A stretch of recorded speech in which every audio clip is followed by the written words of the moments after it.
gitu.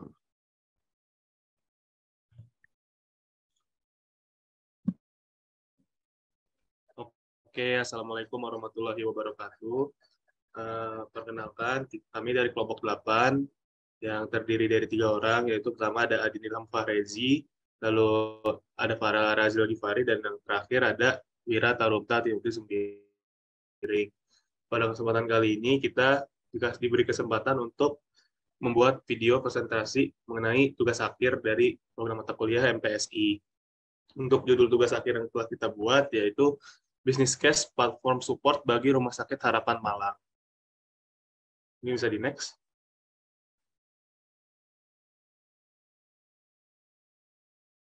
Untuk ringkasan eksekutif dari bisnis case yang telah kita buat, pertama yaitu Rumah Sakit Harapan Malang masih memiliki masalah operasional dan masalah finansial. Lalu kedua, banyak masyarakat yang kurang edukasi sehingga menjadi kendala dalam kegiatan donor darah. Lalu poin lainnya itu pihak Healthy Blood menawarkan solusi kepada pihak rumah sakit berupa website. Dengan solusi yang pertama adalah website yang digunakan untuk pendaftaran donor darah secara online dan donasi untuk Rumah Sakit Harapan Malang itu sendiri. Dan yang kedua solusinya adalah website yang digunakan untuk edukasi tentang donor darah.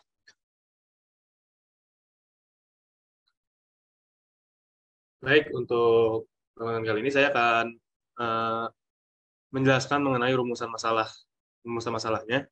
Yang pertama yaitu kurangnya stok darah pada Rumah Sakit Harapan Malang. Lalu yang kedua, kurangnya dana operasional dari Rumah Sakit Harapan Malang. Yang ketiga, kurangnya edukasi masyarakat dalam hal donor darah.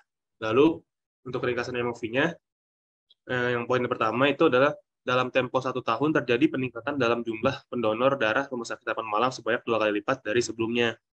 Yang kedua, meningkatkan pendanaan sekitar 1 tahun dari pendanaan tahunan dengan pertumbuhan 5% pada tahun berikutnya untuk menunjang aktivitas dari Rumah Sakit Harapan Malang. Lalu poin yang terakhir dari ringkasan MOV adalah presentasi stok darah meningkat. Lalu ada poin alternatif pemecahan masalah. Untuk poin pertama ini adalah website jasa mendaftar donor darah dan donasi. Lalu yang kedua, website edukasi donor darah. Lalu untuk rekomendasinya, yaitu berdasarkan keuntungan dan kelayakan yang didapat Healthy Blood merekomendasikan alternatif pertama yaitu website jasa pendaftar donor darah dan donasi. Hal ini karena dari keseluruhan alternatif, website jasa pendaftar donor darah dan donasi inilah yang paling mampu mencapai MOV yang telah ditetapkan. Selain itu, lebih banyak keuntungan dari segi finansial dan operasional dari investasi proyek website jasa pendaftaran dan donasi, sehingga lebih menguntungkan pihak Rumah Sakit Harapan Malang. Next. Baik, untuk solusi yang pertama yaitu pembuatan website untuk pendaftaran donor darah secara online dan donasi untuk Rumah Sakit Harapan Malang. Lalu solusi kedua yaitu pembuatan website untuk edukasi masyarakat mengenai donor darah. Dijelaskan oleh teman saya. Baik, untuk selanjutnya itu adalah deskripsi perusahaan. Jadi, Rumah Sakit Harapan Malang ini adalah fasilitas kesehatan yang menyediakan layanan rawat inap, rawat jalan, dan gawat darurat.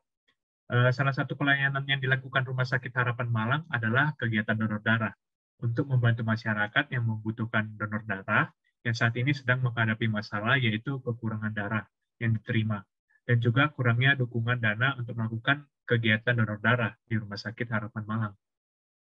Jadi karena permasalahan tersebut, kami, Healthy Blood, hadir untuk memberikan solusi berbasis teknologi untuk mendukung Rumah Sakit Harapan Malang melalui proyek pembuatan website yang memiliki fitur untuk melakukan pendaftaran online dan juga akses untuk melakukan donasi langsung ke Rumah Sakit Harapan Malang.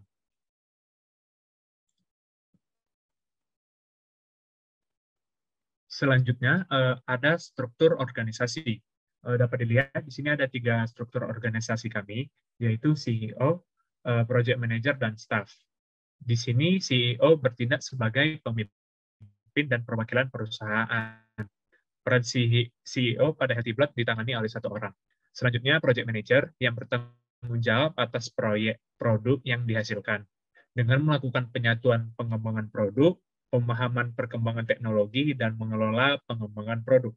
Dan yang terakhir adalah staff, yang berfungsi sebagai penyusun desain antarmuka atau UI dan pengalaman pengguna atau UX, dan melakukan coding untuk mengaplikasikan bentuk desain ke dalam website, beserta sistem pendukung di dalamnya.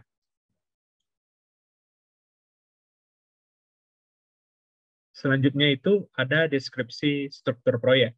Di sini ada posisi dan deskripsi tugasnya beserta nama yang akan memegang struktur tersebut. Yang pertama itu ada project manager. Project manager di sini bertugas untuk membuat rencana proyek, perencanaan anggaran, mitigasi masalah dan krisis, monitoring perkembangan proyek berdasarkan blueprint, dan membuat laporan untuk stakeholder. Jadi di sini nama yang akan mengambil posisi tersebut adalah Adin Ilham Fahrezi. Selanjutnya itu ada di bidang UI UX designer, di mana tugasnya itu adalah mendesain halaman website, mempertimbangkan interaktivitas website, membuat alur penggunaan website, dan melakukan uji coba kepada pengguna. Yang memegang posisi tersebut adalah Farel Harazi Algifari. Oke, untuk posisi yang terakhir, di sini ada yang namanya programmer, di mana tugasnya itu adalah membuat sistem website dan mengimplementasikan rancangan desain tampilan website yang akan dipegang oleh Wira Tarumta Timothy Sembiring.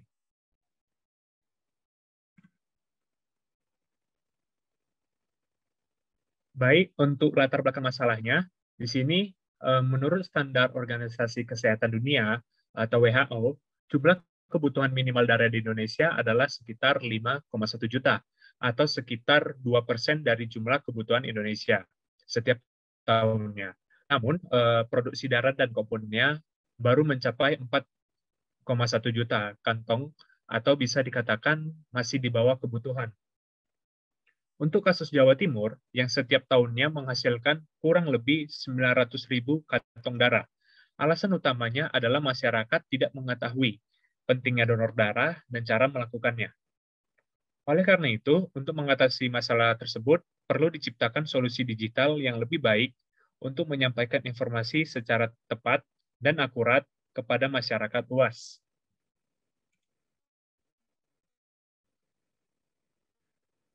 Selanjutnya ada deskripsi masalah dan strategi.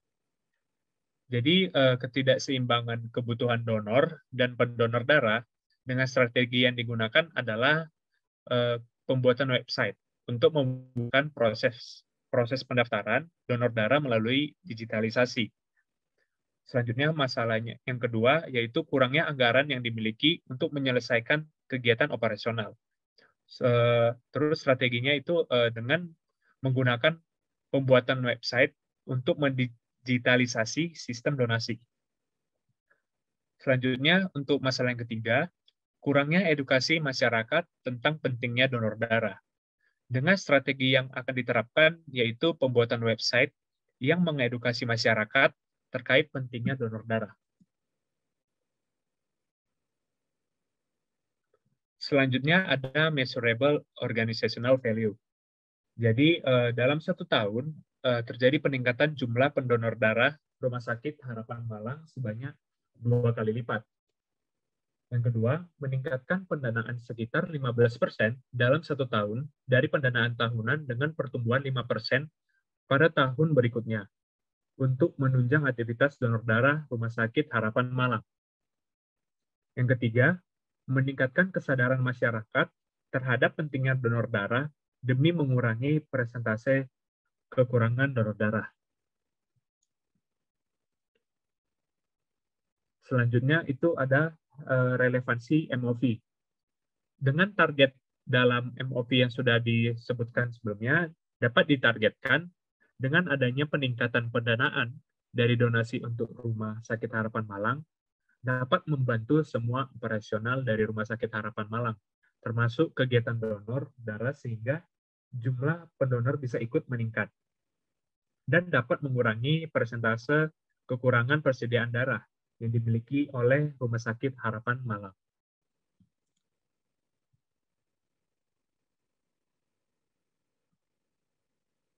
Baik, Oke, berikutnya mungkin itu ada analisis masing-masing solusi yang ditawarkan. Jadi di sini kami menawarkan dua buah solusi. Yang pertama yaitu website untuk menyediakan jasa pendaftaran donor darah dan juga donasi untuk PMI. Untuk kelayakan sendiri dari sisi ekonomi yaitu kita dapat menekan biaya-biaya yang diperlukan oleh perusahaan sendiri. Lalu untuk dari sisi teknisnya sendiri itu terdapat divisi khusus dalam infrastruktur TI dalam organisasi sendiri. Sedangkan dari sisi organisasi sendiri itu dapat membantu aktivitas utama dalam pelayanan donor darahnya. Selanjutnya untuk resiko sendiri, yaitu terdapat pengguna baru yang kesulitan dalam memahami sistem, serta juga akan ada ancaman pada sistem keamanan yang telah dibangun pada website ini. Karena tentunya sebagus-bagus yang kita bangun, tetap aja akan ada beberapa ancaman untuk keamanan sendiri. Lalu untuk solusi kedua, yaitu ada website untuk memberikan edukasi mengenai donor darah. Untuk kelayakannya sendiri dari sisi ekonomi itu lebih banyak pengeluaran daripada manfaat yang diberikan. Dari analisis kami dihasilkan seperti itu. Lalu untuk dari sisi teknisnya sendiri itu memudahkan jika terdapat divisi khusus IT dalam organisasi tersebut. Untuk dari sisi organisasi sendiri yaitu minimnya dampak yang dihasilkan dari sosialisasi online pada website yang dikembangkan. Untuk resiko sendiri yaitu pengguna baru akan kesulitan dalam memahami sistem serta tetap adanya ancaman pada sistem keamanan yang terdapat mispersepsi dalam informasi yang ditampilkan.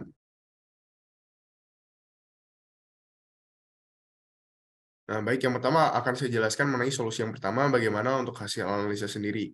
Yang pertama yaitu ada total cost ownership. Jadi di sini kita memperhitungkan berapa biaya yang diperlukan oleh Rumah Sakit Harapan Malang untuk berinvestasi untuk solusi pertama. Di sini bisa kita lihat kalau misalnya ada biaya langsung, biaya kemajuan, dan juga biaya tidak langsung. Untuk contoh-contohnya bisa dilihat pada gambar, dan didapatkan hasil melalui perhitungan yang telah kami lakukan. Diperlukan dana investasi sebanyak Rp185.273.500. Selanjutnya itu ada total benefit ownership. Jadi di sini kami akan menjelaskan keuntungan apa saja yang diberikan dengan adanya website untuk pendaftaran donor darah tersebut. Di sini bisa dilihat yaitu ada mengurangi penggunaan kertas, mengurangi biaya untuk sosialisasi, mengurangi anggaran gaji pegawai. Lalu bisa di next mungkin, Wira.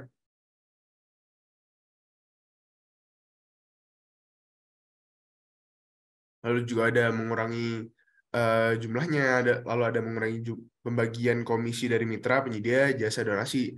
Dari hasil kalkulasi yang kami lakukan, kami akan mendapatkan keuntungan per tahunnya yaitu sebesar Rp129 juta. Selanjutnya itu net present value. Pada bagian ini, kami memperhitungkan dengan cara eh, melakukan perhitungan untuk mengetahui nilai aset ataupun kas dari organisasi yang telah disetarakan pada nilai kas di masa mendatang. Di sini digambarkan mungkin sampai tahun kedua, mungkin bisa di next. Untuk tahun kedua, untuk solusi satu ini, net present value-nya itu Rp241.841.325. Bisa di next. Oke, selanjutnya itu terdapat payback period. Jadi untuk payback period ini sendiri merupakan berapa lama waktu yang dibutuhkan oleh eh, website ini ataupun investasi yang dilakukan pada solusi pertama ini untuk mengembalikan total dana yang telah digelontorkan selama proses pembangunan sendiri. Di sini ketahui yaitu TCO-nya yaitu sebesar 185 juta dan TBO-nya yaitu 129 juta per tahunnya.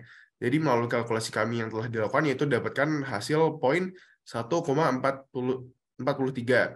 Lalu setelah itu dikalikan dengan total bulan, yaitu 12 bulan, maka didapatkan hasil 17 bulan atau 1 tahun 5 bulan untuk mengembalikan dana yang telah digunakan. Jadi next.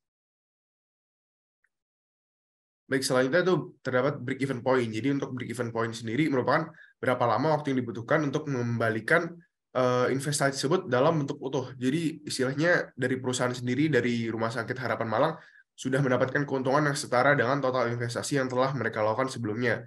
Menurut hasil yang kalkulasi yang telah kami lakukan, seperti yang dapat dilihat pada slide, membutuhkan waktu 2 tahun lebih 86. Seperti itu. Bisa next. Selanjutnya itu terdapat return of investment. Di sini untuk return of investment sendiri yaitu dihitung dari total net cash flow dan juga dibagi dengan TCO. Yaitu sebesar 220 juta lebih. dan juga dibagi dengan 270 juta seperti itu. Jadi dapatkanlah angka sebesar 0,8 yang akan dikalikan dengan 100% yang berarti 80% untuk return of investment-nya.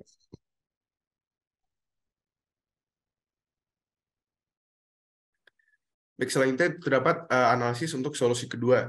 Nah, untuk solusi kedua sendiri, sini pertama ada total cost ownership. Jadi untuk pembangunan sendiri kami memerlukan total investasi yaitu sebesar Rp126.860.000.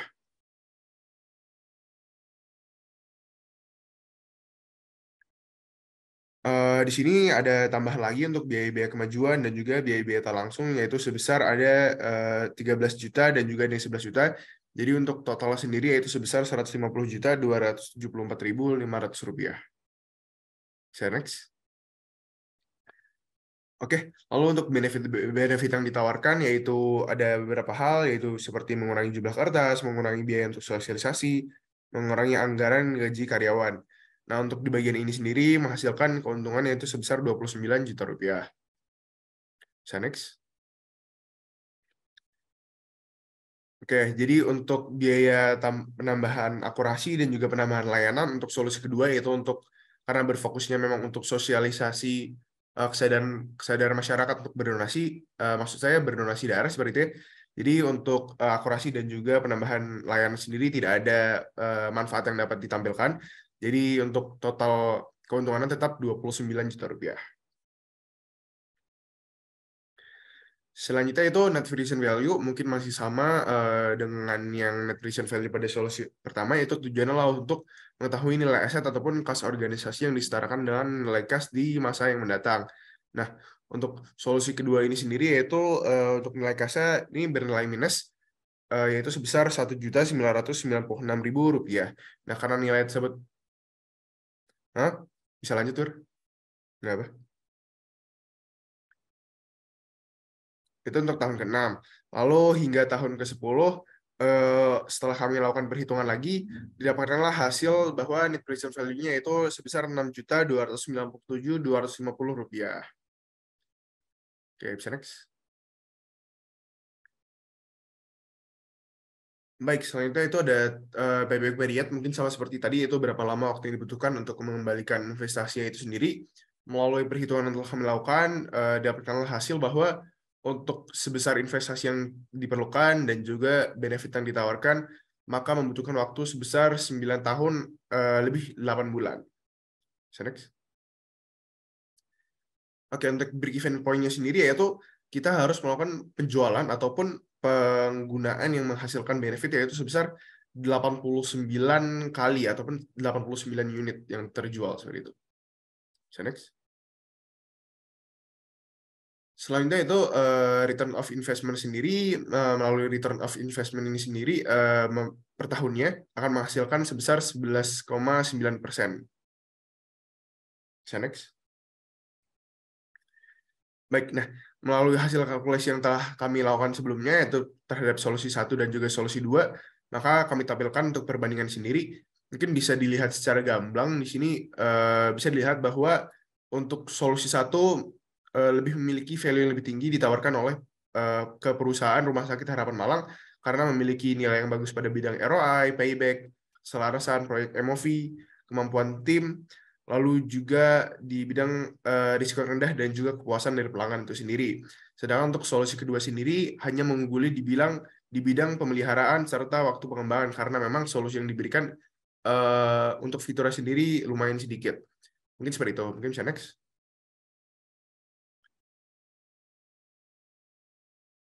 Nah, berdasarkan hasil yang telah kami tunjukkan tadi melalui hasil analisis dan juga penjelasan-penjelasan mengenai permasalahan yang dialami, kami menyarankan ataupun kami menarik kesimpulan untuk menyarankan kepada Rumah Sakit Harapan Malang untuk menggunakan solusi 1. Karena kami rasa dengan adanya solusi 1 tersebut menunjukkan hasil yang positif dengan memberikan kemudahan kerja serta juga peningkatan keuntungan yang lebih signifikan kepada Rumah Sakit Harapan Malang dibandingkan dengan solusi 3 yang ditawarkan tadi. Mungkin itu saja yang dapat saya sampaikan. Kurang lebihnya mohon maaf. Wassalamualaikum warahmatullahi wabarakatuh.